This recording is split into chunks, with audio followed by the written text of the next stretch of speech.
Now that we have covered how to organize your course content, let's explore the type of content you can add to your course.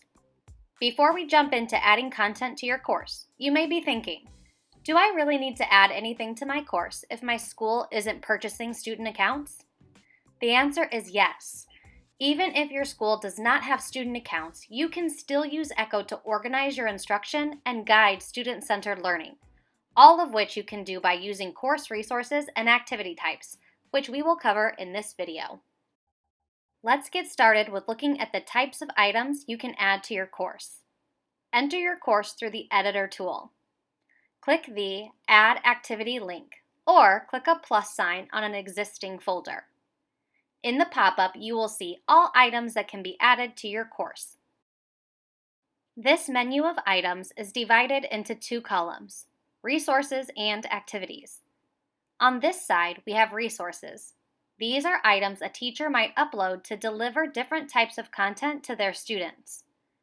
These are the items you can use to organize your instruction and/or guide student-centered learning, whether you have student accounts or not. We will talk about how to use these resources to do just that in an upcoming video on course agendas. You have the option here to add an embed code. Say you want to embed a Google slide deck or a video or anything with an embed code. You can add a file attachment like a PDF and a Google Doc. You can also create a rich text resource, which basically acts as a blank canvas. You can add text, a video, an image, or all three to a rich text resource. You can also add a website link or a YouTube video. Build your project in Echo using these resources and have quick access to them from year to year. On the other side, we have activities. These are items a teacher creates for students to interact with. These are items that can be set up to have a grade and a submission.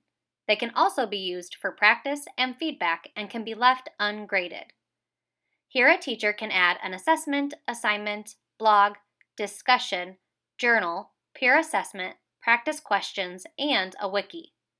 Within this video, we will explore the basic and best activity types to use at the elementary level, especially if you're just getting started. Those activities would be the assessment, assignment, discussion, and journal. The assessment activity type can have as many questions as you like. You can create 8 different types of questions: custom, essay, fill in the blank, matching, multiple answer, multiple choice, and ordering. You can also add a passage and attach questions to it. The assessment activity type is auto-graded, unless you use the essay question type. You will have to manually grade that specific question. The others will be auto-graded. The assignment activity type is the most commonly used activity. The assignment activity type can be used for any type of classroom work. It can be used to grade a paper that a student physically turns in, or it can be used as a place for students to submit work digitally. Within the assignment settings, teachers have the option to select how students will turn in their assignment. The discussion activity type is just that, a place for students to post threads and interact on a specific topic of discussion. The journal is a place for students to write. The course teacher creates one journal activity which then allows each student to have their own personal writing place. Only the teacher and each individual student can see, write, and add comments on their personal journal. A journal can last a day, a week, or an entire school year. It can be graded or ungraded and can be used as a feedback tool. Take a moment now to explore the different types of course resources and activities. Try creating one of each, even if you won't have access to student accounts. Explore the activity settings and use the linked articles for support.